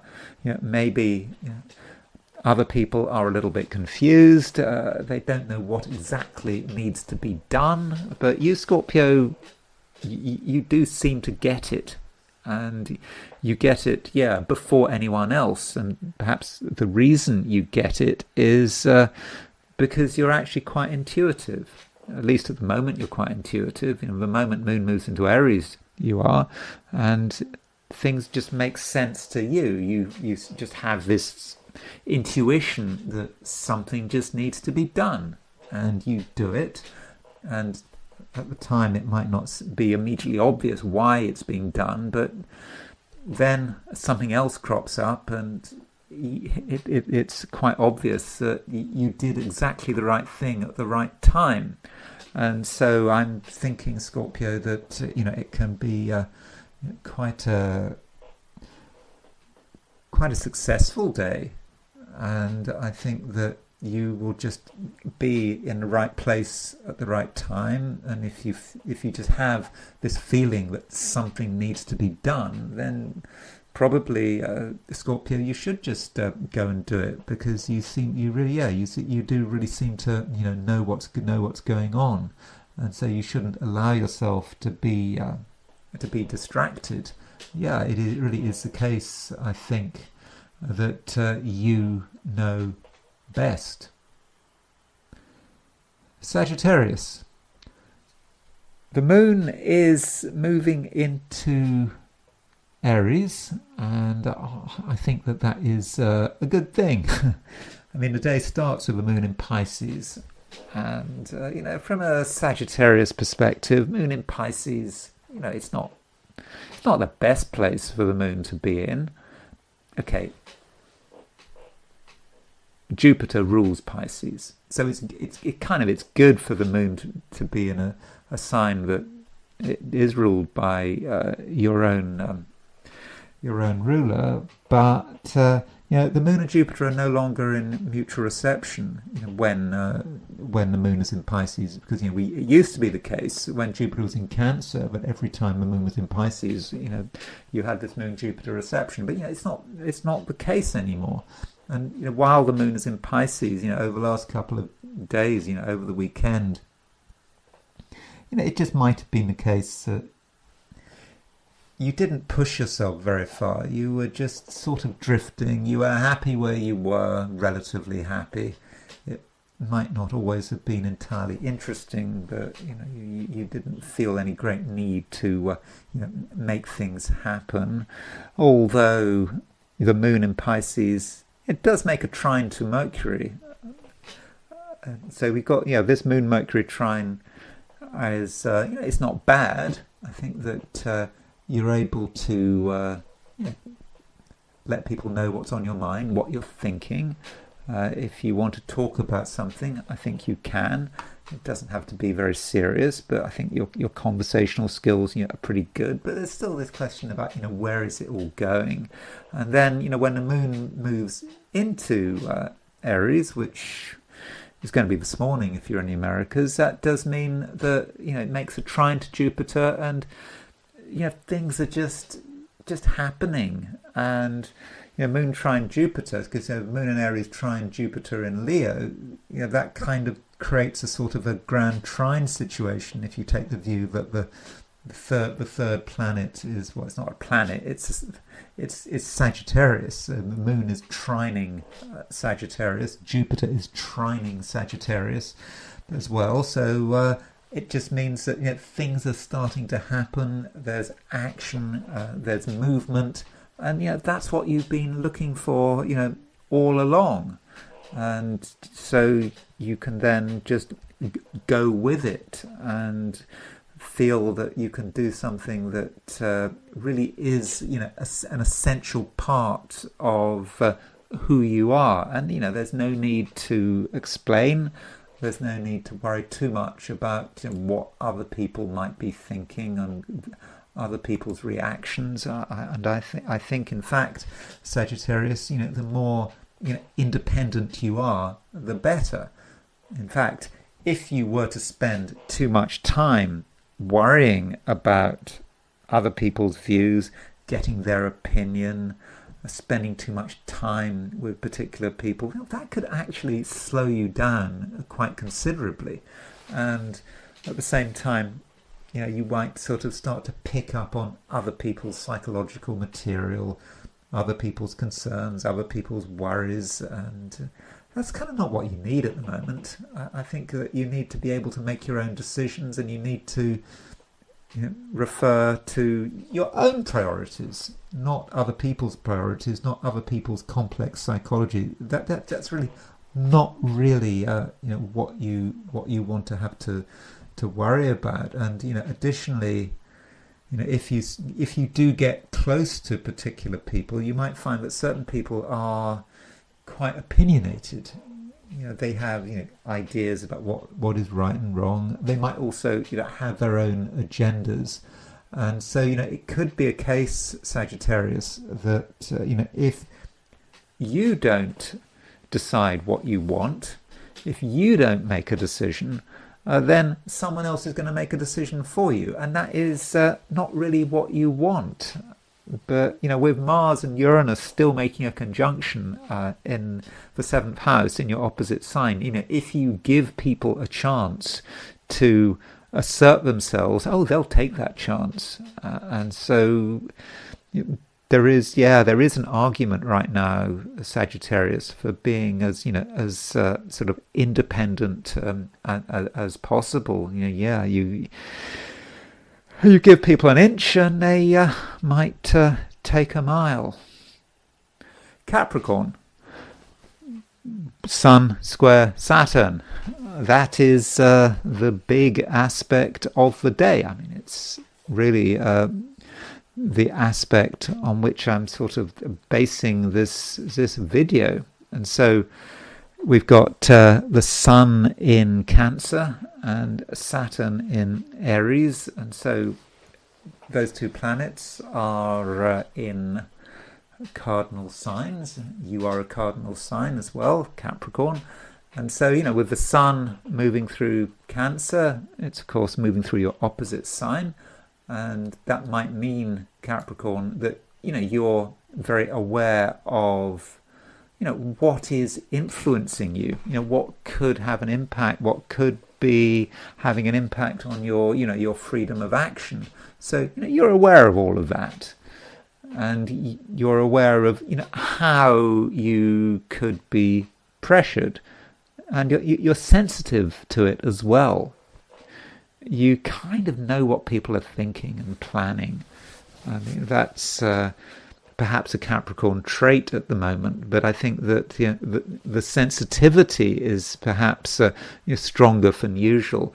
And so with the Sun square Saturn, it could be that there is pressure on you to do something that you don't necessarily want to do. And the question then is, how should you respond? Now, just because there's a Sun square Saturn doesn't necessarily mean that other people wish you harm. In fact, certain people might be a real bonus, but you have to kind of decide who. So a way of conceptualizing the Sun square Saturn could be like you, Capricorn. You're very firm about what you want to do. You've got it all sorted out, but there is this external pressure. People wanting you to change your plans, to do things their way. And if in doubt, Capricorn, I think you should probably just stick to what you know and trust, and not give in to external pressure. But you don't want to have a firm rule. It just there may be a situation where you do have to do something that you hadn't necessarily planned on doing. It might not take very long, but it may be that someone needs recognition. You just need to show that you're listening, and it may not be as much effort as you'd thought. And additionally, we have the Moon starting to move into Aries. So the Moon is in fact beginning to make a conjunction to Saturn. So tomorrow Tuesday, we have the exact conjunction between the Moon and Saturn. And so with this Moon moving into Aries, that's more pressure on you from yourself to hold on to what you believe in, and not to feel that you have to go out on a tangent. And additionally, we have True Black Moon Lilith in Capricorn. Okay, True Black Moon Lilith has been in Capricorn for a bit of time, but it's kind of linked with the Sun square Saturn, because we've got this T-square. So we've got Sun opposition True Black Moon Lilith with Saturn on the T. And so with True Black Moon Lilith in your sign, I think we could regard that as being a positive, and it might be the case that you just have a good understanding of human nature. You kind of have an idea about the forces that are driving people. I mean, some of those forces might seem dangerous. I mean, it's True Black Moon Lilith after all. And so you get a picture perhaps of other people's unpleasantness, darkness. So you can see it all, and it's not really shocking. It's actually quite natural. I mean, Capricorn is a very down-to-earth sign, and Capricorns, they understand that not everyone is up to much good. Some people have their own agendas, and those agendas, can be, not particularly nice. But you get it all. I mean, that's the nature of perhaps being human. We all have skeletons in our closets, and you see it all. And it might well be that True Black Moon Lilith is kind of telling you what to do and who to trust. So maybe True Black Moon Lilith is your friend, and it's kind of allowing you to make decisions, and perhaps you're aware of also of what is important to you. You're aware of the parts of yourself that you don't necessarily want to discuss, that you kind of keep secret, and you get it all. And so that just gives you just a depth and an understanding that will allow you to just make sense of today. And as I've already said, you are very sensitive. You understand what makes people tick, and I think you understand why people are doing whatever they're doing. And so I think that today, Capricorn, it might be quite complicated, but I think that you'll be able to make sense of everything, and I don't see you coming to any harm. Aquarius. The big aspect is Sun square Saturn. So this Sun square Saturn has been developing over the last few days. It kind of has sort of crept up on us, but now it's here. Sun and Saturn are exactly square, and Saturn is, of course, your ruler. Saturn rules Aquarius, and so Sun square Saturn might have an impact on relationships because the Sun rules Leo, and Leo is your opposite sign.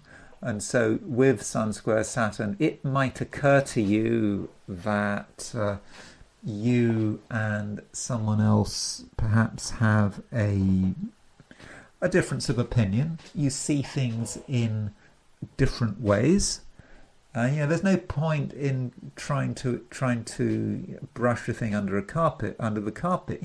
If there is a disagreement, if there is a difference of perspective, then accept the situation.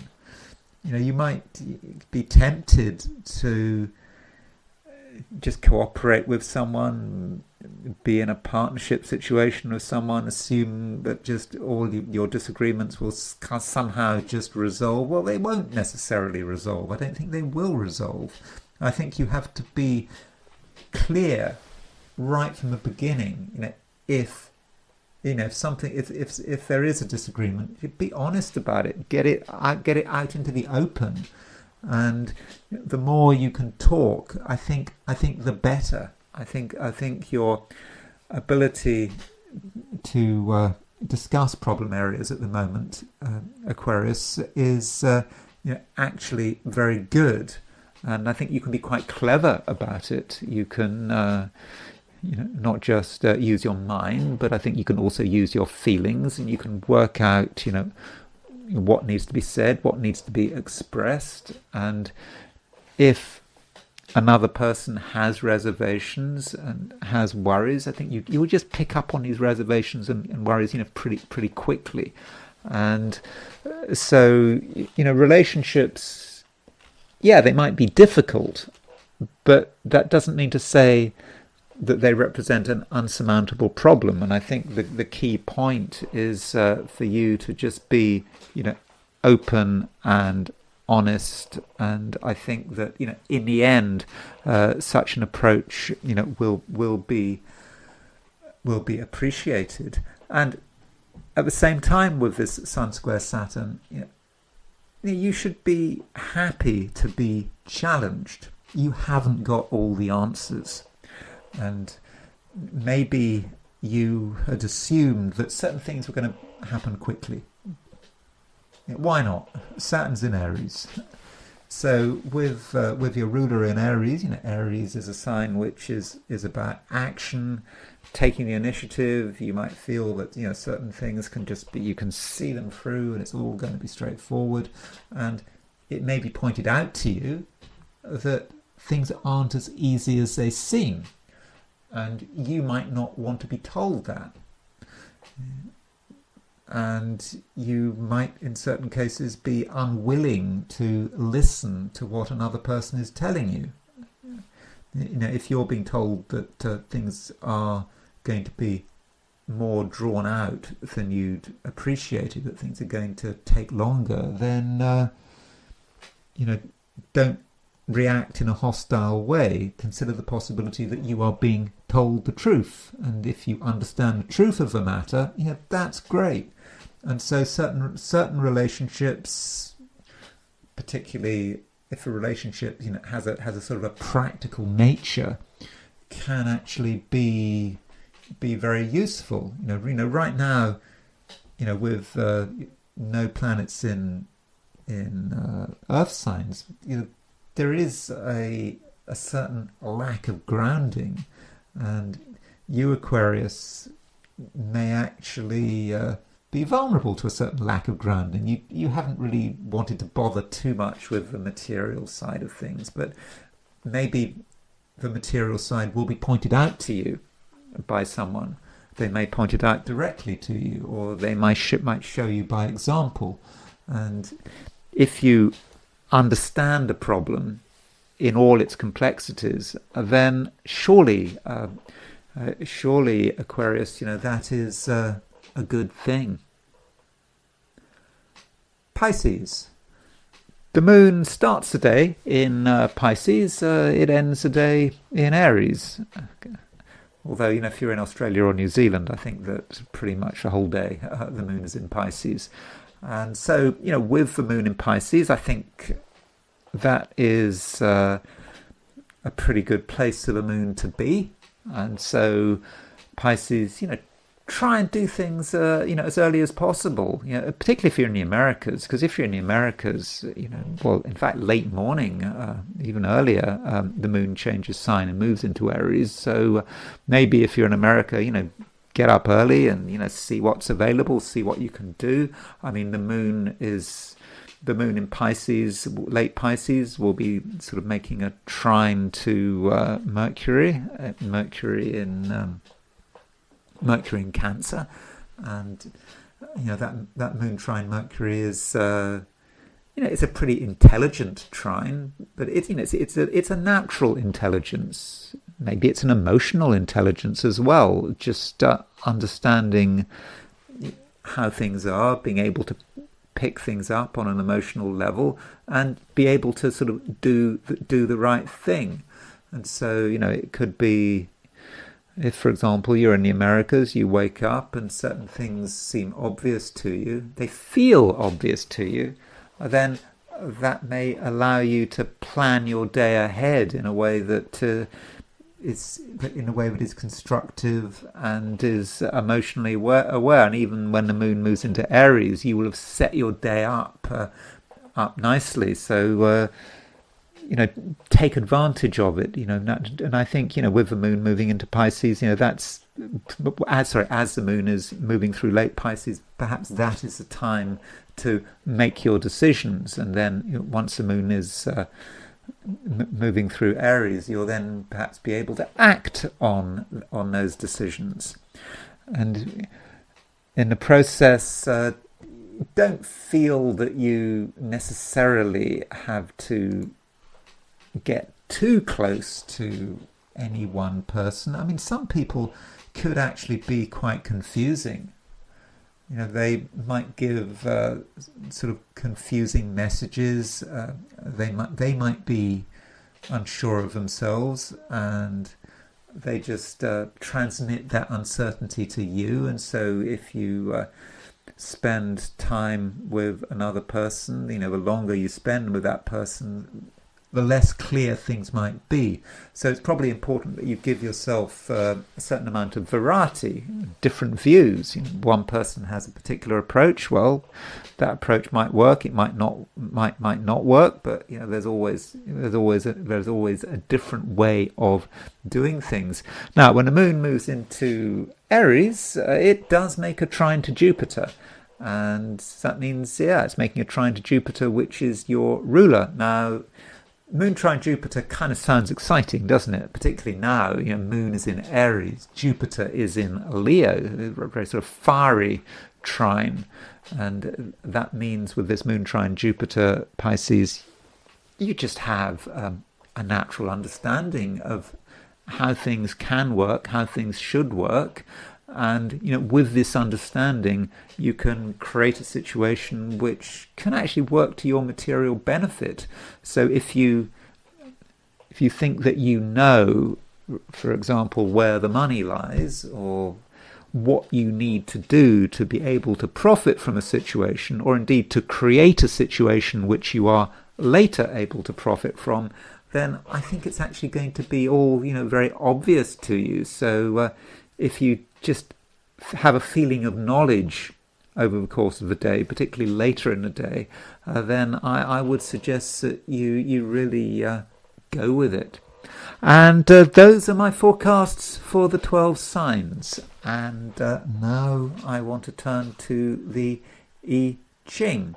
So I asked the question, what is Monday going to be like for those watching the I Ching section of this video? And the first hexagram I got was hexagram number 17, which is following. So the way this hexagram is constructed is that the top three lines, the top trigram represents the lake. It's a very sort of watery trigram. The bottom three lines, the bottom trigram, represent thunder. So you could say that it's thunder below the water. And so, it is quite thundery, but it's a somewhat understated thunder. It's a thunder that is kind of under control. I mean, it's just this constant intuition about what is the right thing to do, a constant state of supporting awareness. So we are in a constant state of just knowing, and we have the ability to know what is the right thing to do. And if we want to really make the most of that, we probably need, a little bit of seclusion. I mean, okay, we don't have to be secluded all day long, but, one way of, looking at this hexagram, which I think we had this hexagram quite recently, is about, retreating into the lake, the fire retreating into the lake. And, that way we can maintain our integrity, and we can just pick up on things in a natural way, and we don't have to worry too much about what other people are saying and so forth. But although this hexagram is still called following, and when you're dealing with following, who's following who? I mean, we have to follow our own intuition. We also have to, follow our intuition, not just about the universe as a whole, but perhaps about other people as well. We need to recognize what other people are doing, what other people want, and sometimes, in order to be a leader, we have to be a follower as well. And this hexagram has 3 moving lines. So 3 moving lines is quite a lot. And this might indicate that today there is quite a lot going on. We think we're in one state, but one state can easily move to another state, and so things are in flux. And so we shouldn't assume that things are just going to just stay as they are all day long. There could be several changes. Now, the bottom line moves. So when you've got the bottom line moves, that says something about the beginning of the matter. And today we're aware that things are changing. Certain social dynamics might be changing. Certain relationships are changing. It may be about who has the power. Perhaps there are people who had a lot of power a few days ago, but they don't have quite so much. They don't have quite so much power. Or it could be that new people are coming onto the scene, people who maybe they need to be taken seriously. Maybe these new people, have an influence, and maybe this is an influence that we should take seriously. But we just need to know that things aren't the same as they used to be. And then the second line moves, and the second line is kind of suggesting that we have to be careful who we listen to. We make decisions about who we listen to. Maybe we make decisions about, which people we talk to. I mean, it could also be quite trivial, with the news. Things have changed so much with the news, and people used to watch the news. I don't know, if you're in the UK, you'd watch your BBC or ITV, or in the US, you'd have your news channels, and that's how you'd get your information. Of course, now everything has changed. People get their news from social media. They get their news from the internet and Facebook and whatever. But in particular, people choose the news they want to listen to. They choose the news which accords with their own ideology. Their own ideology. I mean, we all do it. It's kind of difficult to be open-minded, strangely enough, in the age of social media, and everyone has an opinion. Yeah, it really is true that everyone has an opinion, and so God, that just makes things really difficult. And it's not just everyone has an opinion, but everyone wants to express their opinion. But the reason I'm saying all of this is because we have to decide, who are we going to listen to? Who are we going to spend time with? And if we spend time with one group of people, then that means we're going to spend less time with another group of people. And the I Ching is really talking about a choice here. And there is some danger that we spend time perhaps with people from the past, people who maybe we should have grown out of. And, it's perhaps easiest that way. But if we spend time with inferior people, as the I Ching might say, that means that the superior people, the people who could really do us good, will just pass us by because we've rejected them. And so it may actually be a binary choice about what we listen to. We can't listen to everyone. And so we make a decision, and there's some danger, and I Ching seems to think this is a problem, that we could listen to people who really are not very mature. It might be easy listening, but if we go for the easy choice, we might be missing out on the people that really matter, the people who really could do us good. And then the fifth line moves. In the I Ching, the fifth line is usually, pretty fortunate, and in this case it is. And this is what I meant with this I Ching, with three moving lines. There's lots of change going on, and with the fifth line, there is a sense of choice, and it's kind of more of an extension, maybe, of what I was saying with the second line. We have a choice. Who do we listen to? Who and what are we going to follow? Do we follow the good or do we follow the bad? And this time round with the fifth line, we have the opportunity to follow what is excellent, to follow what is best for us and what is best for society at large. And so I think in the end we have the capacity to make the right choices.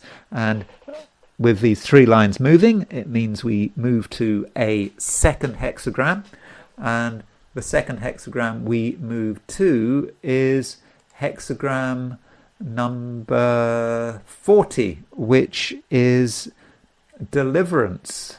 Again, another hexagram we have had quite recently, and so we now have the top trigram represents the thunder, the bottom trigram represents the abyss.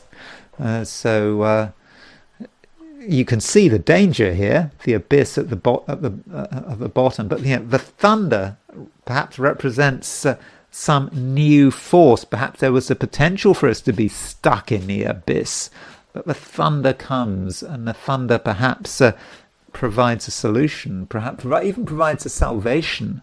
And so what we might end up with today is a situation which is dangerous, where we could be getting involved in something that really doesn't work in our best interests. And perhaps we already know that we need to get out, that we need to quit the scene, but we haven't done it yet. And but fortunately things are changing. We see this with the previous hexagram of following. We know deep down that some things are not worth following. Perhaps we had started to commit to the wrong people, to the wrong plans, and we're now finally becoming aware of it. And with this hexagram 40 deliverance, we have a chance to escape. And so if you're in a situation which you're not happy with, that you want to escape from, I think you very much can. So it's very important not to feel stuck. It's also very important not to feel that you're caught in some sort of spiral where it's just going to get worse and worse. You might think, oh, you've made your commitment, you can't do anything about it, you're stuck, it's going to go wrong, and you just follow it down. And it doesn't sound very good, but no, this hexagram is deliverance. You can escape. So don't feel doomed. Don't feel that you're destined to get yourself into an awful situation that you can't get out of. Deliverance. So I think that is a positive hexagram. And that's it. That's all I want to say.